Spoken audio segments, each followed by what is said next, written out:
வணக்கம். ஜம் செய்திகளுக்காக நான் உங்கள் குணா. இந்திய நேரப்படி இரவு 8:30 மணி செய்திகள். முதலில் ஜம் தலைப்பு செய்திகளை காணலாம்.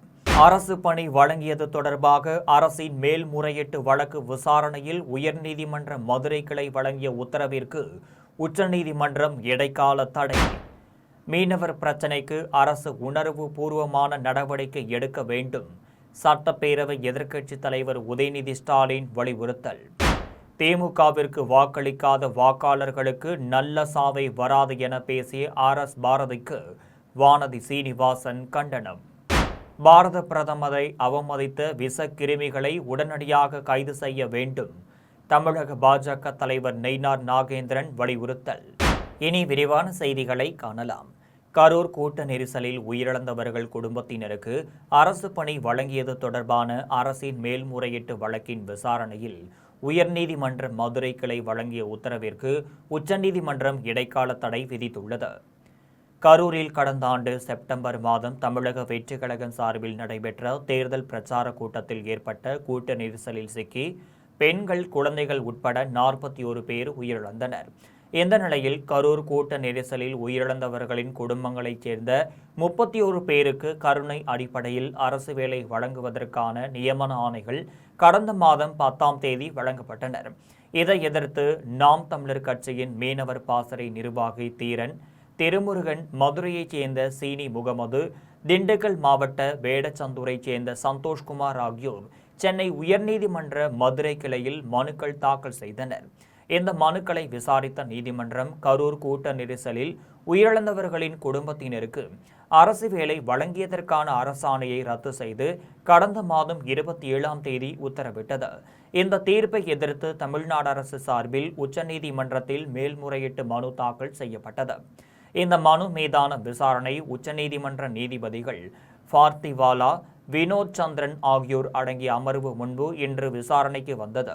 அப்போது கரூரில் உயிரிழந்தவர்களின் குடும்பத்தினருக்கு அரசு பணி வழங்கியதில் உங்களுக்கு என்ன பிரச்சனை? அரசு பணி வழங்கக்கூடாது என்று கூற நீங்கள் யார் என்று மனுதாரரிடம் கேள்வி எழுப்பிய நீதிபதிகள், கரூர் கூட்ட நெரிசல் சம்பவம் என்பது துயரமான நிகழ்வு, இதில் அரசியல் செய்யக்கூடாது என்று கூறியதோடு உயர்நீதிமன்ற உத்தரவிற்கு இடைக்கால தடை விதித்து உத்தரவிட்டனர். மீனவர் பிரச்சினைக்கு அரசு உணர்வு பூர்வமான நடவடிக்கை எடுக்க வேண்டும் என்று சட்டப்பேரவை எதிர்க்கட்சித் தலைவர் உதயநிதி ஸ்டாலின் வலியுறுத்தியுள்ளார். இது தொடர்பாக சட்டப்பேரவை எதிர்க்கட்சித் தலைவர் உதயநிதி ஸ்டாலின் எக்ஸ் தளத்தில் பதிவு ஒன்றை பதிவிட்டுள்ளார். அதில் ராமேஸ்வரம் மீனவர்கள் 9 பேரை இலங்கை ராணுவம் கைது செய்து சிறையில் அடைத்துள்ளது கண்டிக்கத்தக்கது என்றும், இந்த பிரச்சினை தொடர்பாக மத்திய வெளியுறவுத்துறை அமைச்சருக்கு தாவேக் அரசு சார்பில் கடிதம் எழுதப்பட்டுள்ளதாக ஊடகங்களில் செய்திகள் வருகின்றனர் என்றும், மீனவர் பிரச்சினையில் மானே தேனே பொன்மானே என்று கடிதம் எழுதினால் மட்டுமே போதுமா? உணர்வு பூர்வமான நடவடிக்கை எடுக்க வேண்டாமா என்றும், ஆட்சிக்கு வருவதற்கு முன்பு நம்மை பார்த்து சொன்னவர்கள் இப்போது கடமைக்கு கடிதம் மட்டும் எழுதுவது ஏன் என்றும் உதயநிதி ஸ்டாலின் கேள்வி எழுப்பியுள்ளார். மேலும் ஆட்சிக்கு முன்னர், ஆட்சிக்கு பின்னர் என ஒவ்வொரு விஷயத்திலும் இரட்டை வேடம் போடுவது போல மீனவர் பிரச்சனையிலும் இந்த ஷோபா மாடல் அரசு ஏமாற்று வேலையில் ஈடுபடக்கூடாது என்றும், உணர்வு பூர்வமான நடவடிக்கையை உடனடியாக மேற்கொண்டு இலங்கை சிறையில் வாடும் தமிழ்நாடு மீனவர்களை மீட்க வேண்டும் என்று தாவேக் அரசை சட்டப்பேரவை எதிர்க்கட்சித் தலைவர் உதயநிதி ஸ்டாலின் வலியுறுத்தியுள்ளார். திமுகவிற்கு வாக்களிக்காத வாக்காளர்களுக்கு நல்ல சாவை வராது என்று பேசிய பாரதிக்கு வானதி சீனிவாசன் கண்டனம் தெரிவித்துள்ளார். சென்னை சைதாப்பேட்டை தொகுதிக்கு மா. சுப்பிரமணியன் கொண்டு வந்த மருத்துவமனையில் அனுமதிக்கப்பட்ட நோயாளிகள், அவர்களின் உறவினர்கள் ஓட்டு போட்டு இருந்தால் கூட வெற்றி பெற்றிருப்போம் என்றும், திமுகவிற்கு வாக்களிக்காதவர்களுக்கு நல்ல சாவை வராது என்றும் திமுக அமைப்பு செயலாளர் பாரதி பேசியது சர்ச்சையை ஏற்படுத்தியுள்ளது. இந்த நிலையில் பாரதியின் இந்த சர்ச்சைக்குரிய பேச்சிற்கு பாஜக தேசிய மகளிர் அணி தலைவர் வானதி சீனிவாசன் தனது கண்டனத்தை தெரிவித்துள்ளார். இது தொடர்பாக அவர் வெளியிட்டுள்ள எக்ஸ் தள பதிவில், சென்னையில் நடைபெற்ற திமுக பொதுக்கூட்டத்தில் திமுகவிற்கு வாக்களிக்காத சைதாப்பேட்டை வாக்காளர்களுக்கு நல்ல சாவை வராது என்று சாபம் விடும் தோணியில் திமுக அமைப்பு செயலாளர் பாரதி பேசியிருப்பது கடும் கண்டனத்திற்குரியது என்றும், தங்களுக்கு வாக்களிக்கவில்லை என்பதற்காக மக்களை இழிவுபடுத்துவதுதான் திமுகவின் அரசியல் நாகரிகமா என்றும் வானதி சீனிவாசன் கேள்வி எழுப்பியுள்ளார். மேலும் மக்கள் உங்களை வீட்டிற்கு அனுப்பியதற்கான காரணங்களில் இதுபோன்ற அகங்கார பேச்சுகளும் ஒன்று என்பதை திமுகவினர் மறக்கக்கூடாது என்றும், இனியாவது மேடைகள் உங்கள் வீடுகள் அல்ல என்பதை உணர்ந்து மக்களின் வாக்குரிமையை மதித்து அரசியல் நாகரிகத்துடன் பேச கற்றுக்கொள்ளுங்கள் என்று வானதி சீனிவாசன் தெரிவித்துள்ளார். பாரத பிரதமரை அவமதித்த விஷக்கிருமிகளை உடனடியாக கைது செய்ய வேண்டும் என தமிழக பாஜக தலைவர் நயினார் நாகேந்திரன் வலியுறுத்தியுள்ளார். இது தொடர்பாக தமிழக பாஜக தலைவர் நயினார் நாகேந்திரன் எக்ஸ் தளத்தில் பதிவு ஒன்றை பதிவிட்டுள்ளார். அதில் திருச்சியில் பாரத பிரதமர் நரேந்திர மோடியை கொலையாளி போலவும் இரத்தக்கரை படிந்தவராகவும் சித்தரித்து ஒட்டப்பட்டுள்ள அருவருக்கத்தக்க போஸ்டர்கள் கடும் கண்டனத்திற்குரியவை எனவும், உலகம் போற்றும் ஒரு உன்னத தலைவனான பாரத பிரதமர் நரேந்திர மோடியை இழிவுபடுத்துவது ஜனநாயகத்தின் பெயரால் செய்யப்படும் அப்பட்டமான தேச விரோத செயலாகும் என்று நயினார் நாகேந்திரன் தெரிவித்துள்ளார். மேலும் பாரத பிரதமர் நரேந்திர மோடி மீது நஞ்சை கக்கி வருவதை பார்த்து கொண்டு வேடிக்கை பார்க்கும் இயக்கமல்ல என்றும், எனவே காவல்துறை ஒருதலைபட்சமாக செயல்படாமல் வன்மத்தை பரப்பும் இந்த விஷக்கிருமிகளை உடனடியாக சிறையில் அடைக்க வேண்டும் என்றும், தவறினால் லட்சக்கணக்கான பாஜக தொண்டர்களின் போராட்டம் பெருவெள்ளம் உங்கள் அதிகார கோட்டைகளை தகர்த்தெறியும் என்றும் நயினார் நாகேந்திரன் எச்சரித்துள்ளார். நேற்றைய தினம் முதலமைச்சர் தலைமையில் நடைபெற்ற வெற்றி தொழில் முதலீட்டாளர்கள் மாநாட்டில் 97 புரிந்துணர்வு ஒப்பந்தங்கள் கையெழுத்தாகி உள்ளது என்றும், இதன் மூலம் தமிழ்நாட்டில் வேலை வாய்ப்புகள் உருவாகும் என்றும் சென்னை கிண்டியில் அரசு தொழிற்பயிற்சி நிறுவனத்தில் நடைபெற்ற நிகழ்ச்சியில் தொழிலாளர் நலத்துறை அமைச்சர் முகமது பர்வேஸ் தெரிவித்துள்ளார். சென்னை கிண்டியில் உள்ள அரசினர் தொழிற்பயிற்சி நிறுவனத்தில் தொழிலாளர் நலன் மற்றும் திறன் மேம்பாட்டுத்துறை வேலைவாய்ப்பு மற்றும் பயிற்சி இயக்கம் சார்பில் தொழில் பயிற்சி நிறுவனத்தில் 2026ஆம் ஆண்டிற்கான பயிற்சி துவக்க விழா நடைபெற்றது.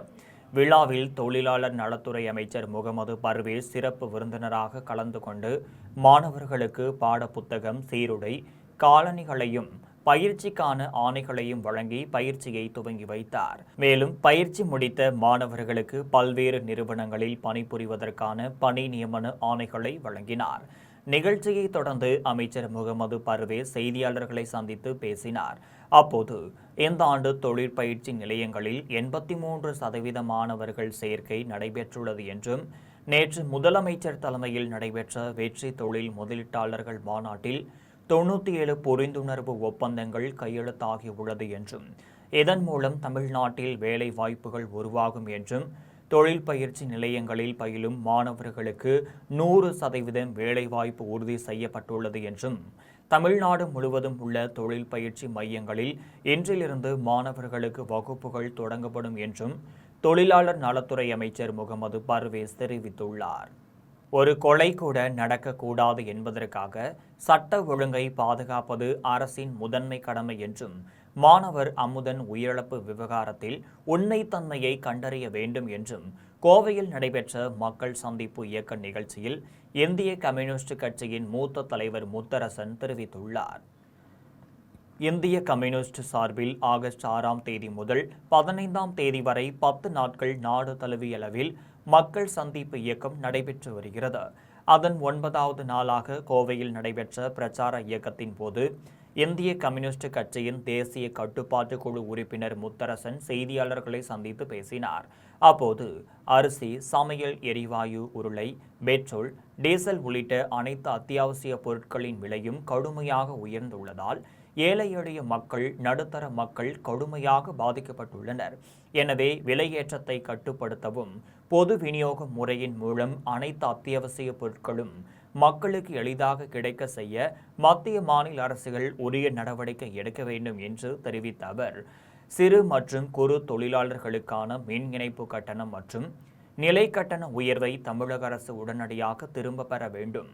மழை பற்றாக்குறை மற்றும் வெயிலின் தாக்கம் காரணமாக ஏற்பட்டுள்ள குடிநீர் தட்டுப்பாட்டை போர்க்கால அடிப்படையில் தீர்ப்பதோடு கோவை மாவட்ட மக்களின் நீண்ட கால கனவு திட்டமான பாண்டியாறு புன்னம்புழா திட்டத்தை நிறைவேற்ற தமிழக அரசு தீவிர நடவடிக்கை எடுக்க வேண்டும் என்றும் இந்திய கம்யூனிஸ்ட் கட்சியின் தேசிய கட்டுப்பாட்டு குழு உறுப்பினர் முத்தரசன் வலியுறுத்தினார்.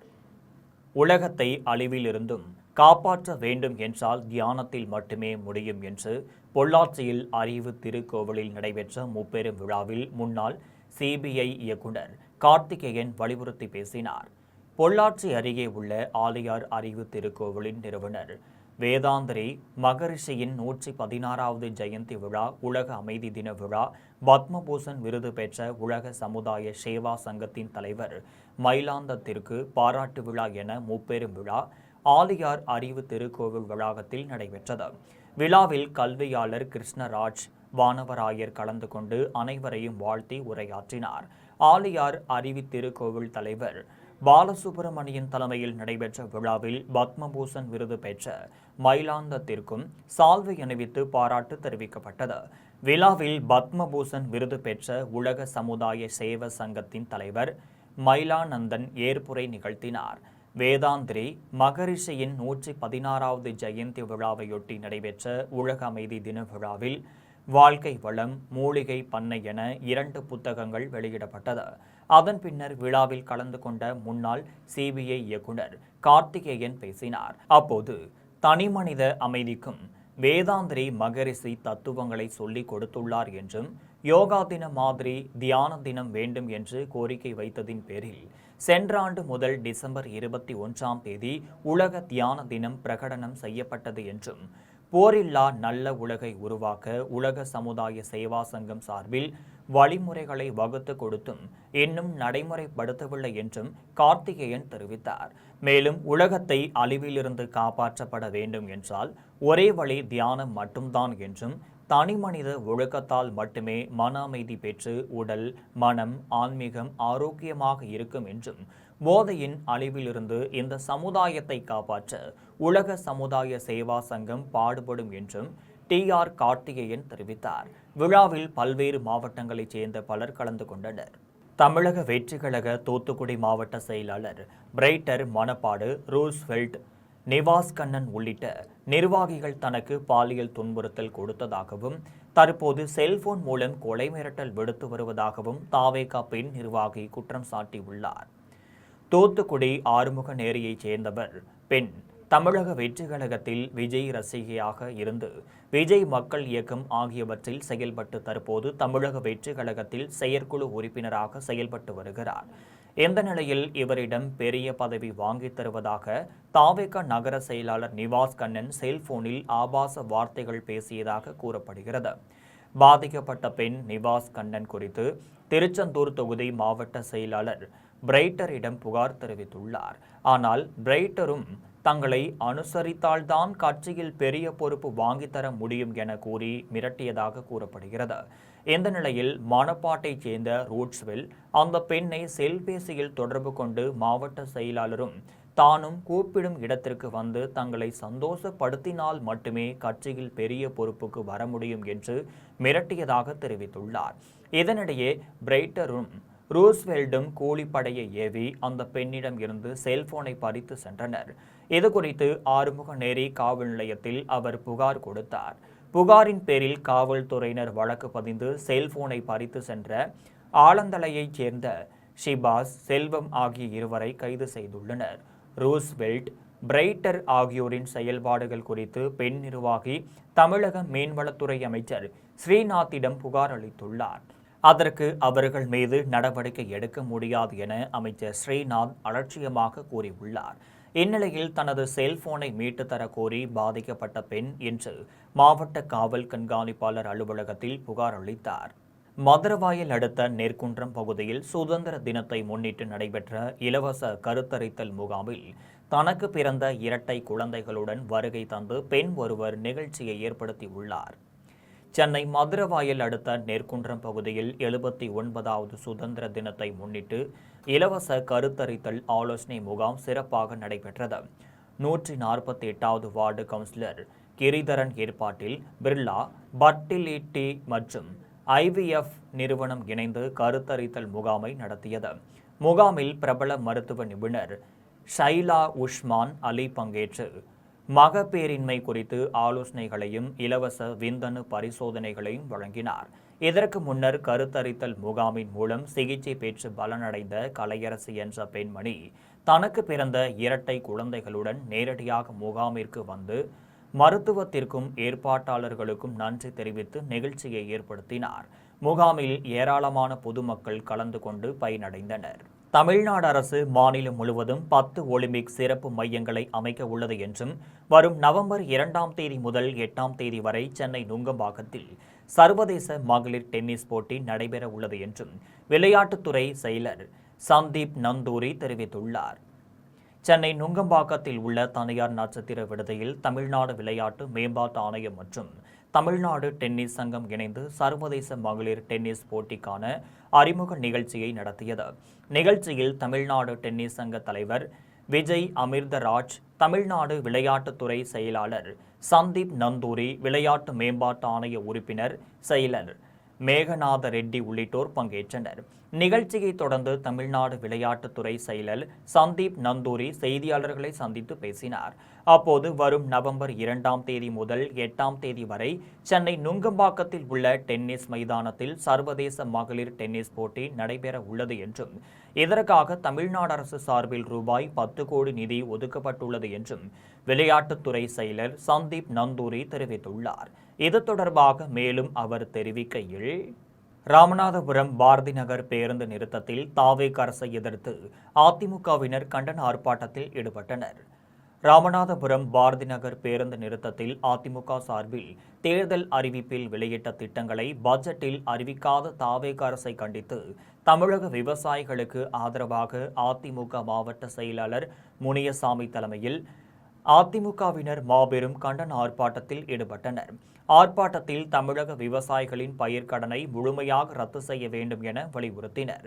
இதில் மண்டபம் மேற்கு ஒன்றிய செயலாளர் மருது பாண்டியன், நகர செயலாளர் பால்பாண்டி, மாவட்ட தொழில்நுட்ப பிரிவு செயலாளர் சரவணகுமார், எம்ஜிஆர் மன்ற இணை செயலாளர் ஸ்டாலின் ஜெயச்சந்திரன் மற்றும் மகளிர் அணியினர், கட்சியின் நிர்வாகிகள் என ஏராளமானோர் கலந்து கொண்டனர். சோளிங்கரில் பிரசித்தி பெற்ற யோக நரசிம்மர் திருக்கோவிலில் வருடாந்திர பராமரிப்பு பணிகள் காரணமாக ரோப்கார் சேவை 22 நாட்களுக்கு நிறுத்தப்படுவதாக ஆலய நிர்வாகம் தெரிவித்துள்ளது. ராணிப்பேட்டை மாவட்டம் சோளிங்கரில் 1305 படிகளை கொண்டுள்ள செங்குத்தான மலையில் 108 திவ்ய ஸ்தலங்களில் ஒன்றான ஸ்ரீ யோக நரசிம்மர் ஆலயம் அமைந்துள்ளது. இங்கு ஸ்ரீ யோக நரசிம்மர் மற்றும் அமிர்தவள்ளி தாயார் மலைக்கோவிலில் அமர்ந்து பக்தர்களுக்கு அருள்பாலித்து வருகிறார். இந்த ஆலயத்திற்கு தமிழகம் மட்டுமின்றி பல்வேறு மாநிலங்களில் இருந்தும் ஏராளமான பக்தர்கள் நாள்தோறும் வந்து சுவாமி தரிசனம் செய்கின்றனர். ஆலயத்திற்கு வரும் பக்தர்கள் பிரம்ம தீர்த்தம் எனப்படும் தக்கான் குளத்தில் புனித நீராடிய பின்னர் ரோப்கார் சேவையை பயன்படுத்தி மலைக்கு சென்று யோக நரசிம்மர் மற்றும் அமிர்தவள்ளி தாயார் சுவாமிகளை தரிசனம் செய்து வருகின்றனர். இந்நிலையில் ரோப்கார் சேவையில் வருடாந்திர பராமரிப்பு பணிகள் மேற்கொள்ளப்பட உள்ளதால் வரும் ஆகஸ்ட் 19ஆம் தேதி முதல் செப்டம்பர் 9ஆம் தேதி வரை 22 நாட்களுக்கு ரோப்கார் சேவை நிறுத்தப்படுவதாக ஆலய நிர்வாகத்தினர் தெரிவித்துள்ளனர்.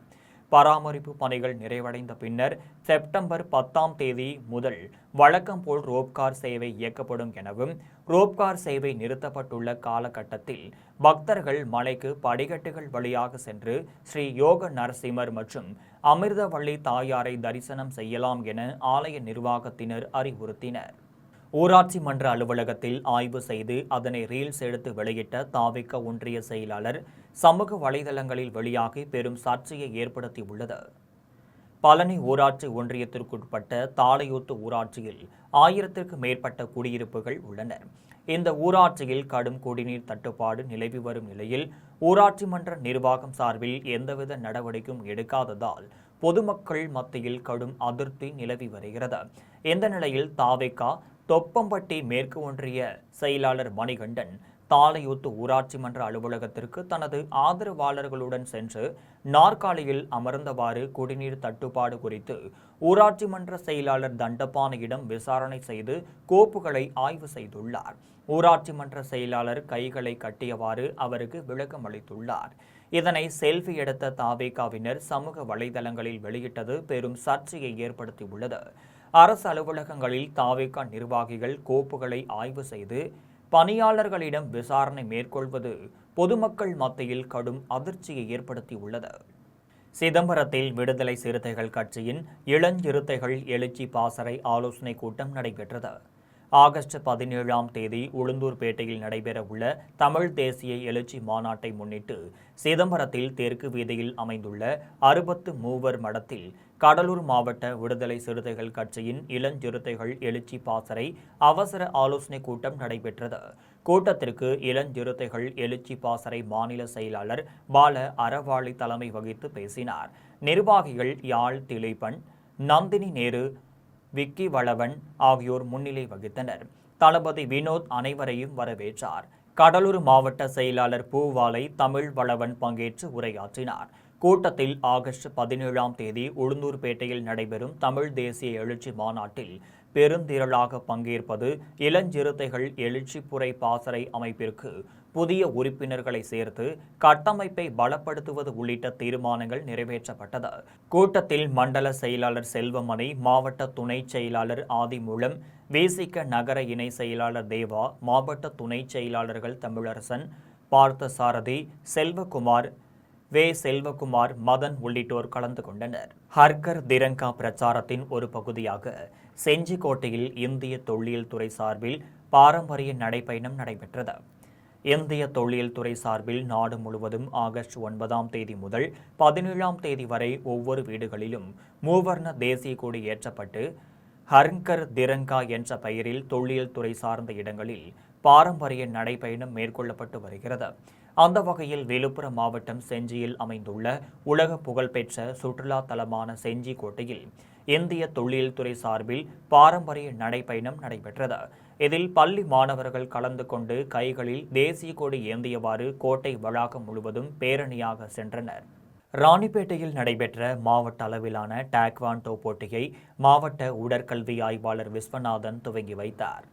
ராணிப்பேட்டை மாவட்டம் அரக்கோணத்தில் உள்ள மாவட்ட டேக்வாண்டோ விளையாட்டு பயிற்சி அரங்கத்தில் பாரதியார் தினம் மற்றும் சுதந்திர தினத்தை முன்னிட்டு மாவட்ட பள்ளிக்கல்வித்துறை சார்பில் மாவட்ட அளவிலான டேக்வாண்டோ விளையாட்டுப் போட்டி அரசு உடற்கல்வி இயக்குநர் சர்மில் தலைமையில் நடைபெற்றது. இதில் சிறப்பு அழைப்பாளராக மாவட்ட உடற்கல்வி ஆய்வாளர் விஸ்வநாதன் கலந்து கொண்டு போட்டிகளை துவங்கி வைத்தார். போட்டியில் அரக்கோணம், சோளிங்கர், நெமிலி, கலவை, ஆற்காடு, வாலாஜா உள்ளிட்ட பல்வேறு பகுதிகளைச் சேர்ந்த 100க்கும் மேற்பட்ட பள்ளி மாணவர்கள் பங்கேற்றனர். போட்டியில் வெற்றி பெற்று முதல் இடத்தை பிடித்தவர்கள் மாநில அளவிலான போட்டியில் பங்கேற்பார்கள் என தெரிவிக்கப்பட்டுள்ளது. இதில் தமிழ்நாடு டேக்வாண்டோ சங்கத்தின் மாநில பொருளாளர் கோதண்டன், விஜிஎன் பள்ளி தலைமை ஆசிரியர் வனிதா, அரசு பள்ளி உடற்கல்வி இயக்குனர் டேவிட், ஏபினேசர், சந்தோஷ், வினோத்குமார், பியூலா உட்பட ஏராளமானோர் கலந்து கொண்டனர். ஆண்டிப்பட்டி அருகே நரியூத்து கிராமத்தில் 3 தலைமுறைகளாக வசித்து வரும் தங்களுக்கு பட்டா வழங்க வேண்டும் என்றும் சாலை வசதியை புதுப்பித்து தர வேண்டும் என்று வலியுறுத்தியும் வீடுகள் தோறும் கருப்பு கொடி கட்டி கிராம மக்கள் சுதந்திர தினத்திற்கு எதிர்ப்பு தெரிவித்துள்ளனர். தேனி மாவட்டம் ஆண்டிப்பட்டி அடுத்துள்ள நரியூத்து கிராமத்தில் 2000த்திற்கு அதிகமான மக்கள் வசித்து வரும் நிலையில் கிராமத்தில் உள்ள குடியிருப்பு பகுதிகள் வனப்பகுதிகளில் வருவதாக தெரிவித்து வனத்துறையினர் கிராம மக்களுக்கு பல்வேறு தொந்தரவுகள் கொடுப்பதாகவும் சாலையை புதுப்பிக்க விடாமல் தடுப்பதாகவும் கிராம மக்கள் குற்றம் சாட்டுகின்றனர். இதனால் 3 தலைமுறைகளாக இப்பகுதியில் வசித்து வரும் தங்களுக்கு தமிழக அரசு பட்டா வழங்க வேண்டும் என்றும் பல ஆண்டுகளாக பயன்பாட்டில் இருந்த தார் சாலையை புதுப்பிக்க வேண்டும் என்று கோரிக்கை விடுத்து கிராமத்தில் உள்ள வீடுகள், தெருக்கள் தோறும் கருப்பு கொடி கட்டி அரசிற்கு எதிர்ப்பு தெரிவித்துள்ளதோடு தங்களுக்கு இன்னும் சுதந்திரம் கிடைக்கவில்லை என்றும் கிராம மக்கள் சுற்றுவட்டார பகுதிகளில் போஸ்டர்களை ஒட்டி எதிர்ப்பு தெரிவித்துள்ளனர். மேலும் தமிழக அரசு நடவடிக்கை எடுக்காத பட்சத்தில் தொடர்ந்து போராட்டத்தில் ஈடுபட போவதாகவும் நரியூத்து கிராம மக்கள் எச்சரித்தனர். ஆரணி அருகே ஓம் சக்தி மாரியம்மன் ஆலயத்தில் 28ஆம் ஆண்டு கூழ்வார்க்கும் திருவிழா சிறப்பாக நடைபெற்றது. திருவண்ணாமலை மாவட்டம் ஆரணி அடுத்த அத்திமலைப்பட்டு கிராமத்தில் அமைந்துள்ள ஓம் சக்தி மாரியம்மன் ஆலயத்தில் ஆண்டுதோறும் ஆடி 5ஆம் வெள்ளியை முன்னிட்டு கூழ்வார்க்கும் திருவிழா நடைபெறுவது வழக்கம். அதன்படி இந்த ஆண்டு ஆடி 5ஆம் வெள்ளியை முன்னிட்டு வியாழன்கிழமை அன்று அம்மனுக்கு பாலாபிஷேகம் மற்றும் சிறப்பு பூஜைகள் நடைபெற்றது. அதனைத் தொடர்ந்து பெண்கள் தீச்சட்டி ஏந்தி ஊர்வலமும், இரவில் அம்மனுக்கு புஷ்ப பல்லக்கு நிகழ்ச்சியும் நடைபெற்றது. இன்று காலையில் ஸ்ரீ கங்கையம்மன் கோவிலில் இருந்து மேளதாள வாத்தியங்களுடன் பெண்கள் பால்குடம் சுமந்து கொண்டு ஊர்வலமாக ஸ்ரீ ஓம் சக்தி மாரியம்மன் கோவிலை வந்தடைந்தனர். அதன் பின்னர் அம்மனுக்கு பக்தர்கள் கொண்டு வந்த பாலால் அர்ச்சகர்கள் அபிஷேகம் செய்து சிறப்பு பூஜை செய்தனர். அதன் பின்னர் கூழ் வார்க்கும் திருவிழா நடைபெற்றது. விழாவில் ஏராளமான பக்தர்கள் கலந்து கொண்டு ஓம் சக்தி மாரியம்மனை வழிபட்டனர். கொடியாத்தத்தில் சுதந்திர தினத்தை முன்னிட்டு தேசபக்தியை வலியுறுத்தும் வகையில் பாஜகவினர் தேசிய கொடியை ஏற்றியவாறு ஊர்வலமாக சென்று நேதாஜி சிலைக்கு மாலை அணிவித்து மரியாதை செலுத்தினர். வேலூர் மாவட்டம் கொடியாத்தம் பாஜக சார்பில் சுதந்திர தினத்தை முன்னிட்டு தேசபக்தியை வலியுறுத்தி அனைவரும் தங்களது வீடுகளில் தேசிய கொடியை ஏற்றும் நிகழ்ச்சியின் அங்கமாக பாஜக மாவட்ட துணைத் தலைவர் ஸ்ரீகாந்த் தலைமையில் தேசிய கொடி ஊர்வலம் நடைபெற்றது. நகரின் முக்கிய சாலைகள் வழியாக சென்ற ஊர்வலம் நேதாஜி சதுங்கம் பகுதியில் முடிவடைந்தது. அதனைத் தொடர்ந்து நேதாஜி சிலைக்கு பாஜகவினர் மாலை அணிவித்து மரியாதை செலுத்தினர். இதில் நகர தலைவர் ஜெகன், மாவட்ட பொதுச் செயலாளர் சுகுமார், வர்த்தக அணி பிரிவு செயலாளர் ஹரிகிருஷ்ணன் உள்ளிட்ட பலர் கலந்து கொண்டனர். மங்களத்தில் வெப்பர் குழந்தைகள் இல்லம் சார்பில் நடைபெற்ற போதைப் பொருள் ஒழிப்பு குறித்த விழிப்புணர்வு பேரணியை மங்களம் காவல் உதவி ஆய்வாளர் துவக்கி வைத்தார்.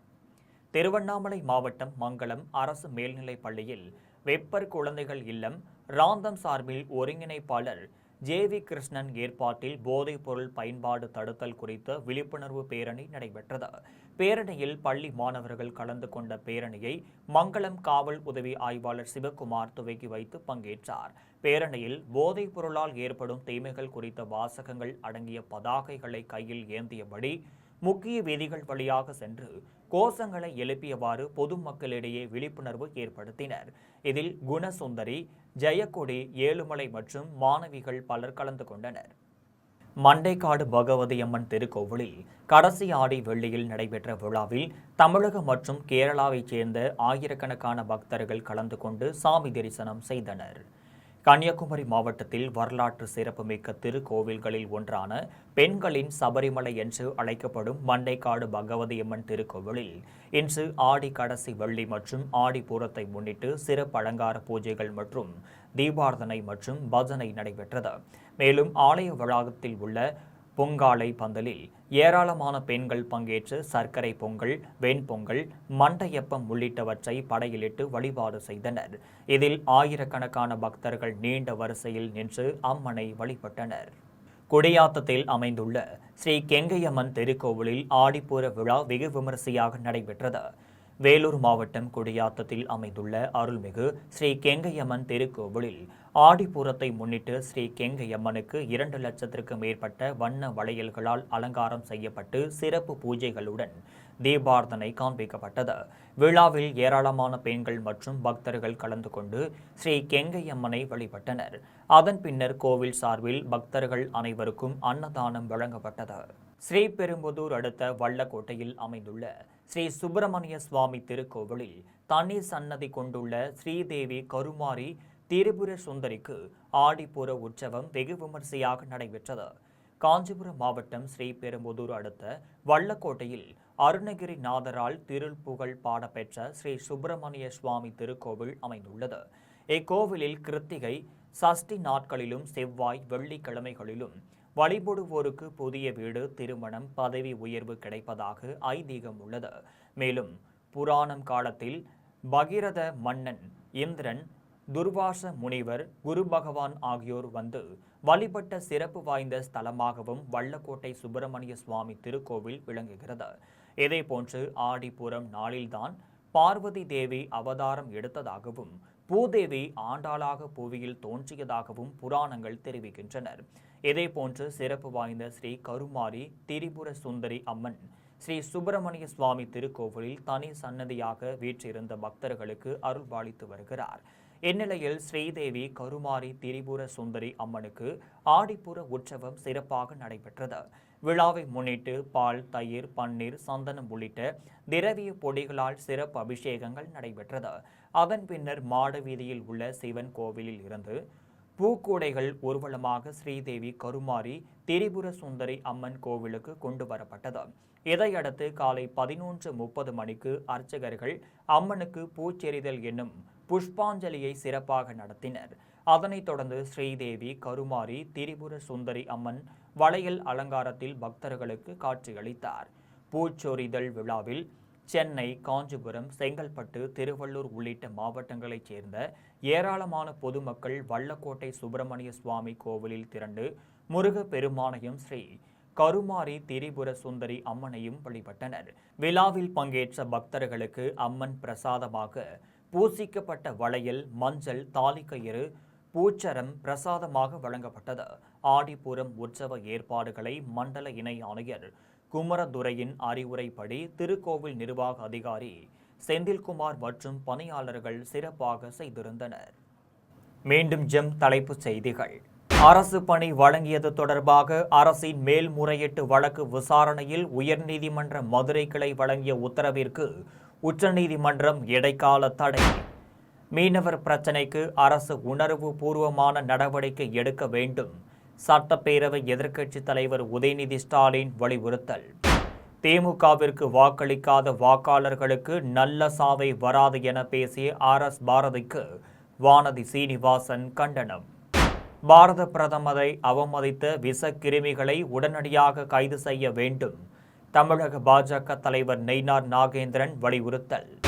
இத்துடன் ஜெம் செய்திகள் நிறைவடைகின்றனர். மீண்டும் ஜெம் செய்திகள் இரவு 12 மணிக்கு. உடனுக்குடன் செய்திகளை காண ஜெம் லைவ்.tv என்ற இணையதளத்தில் இணைந்திருங்கள். நன்றி, வணக்கம்.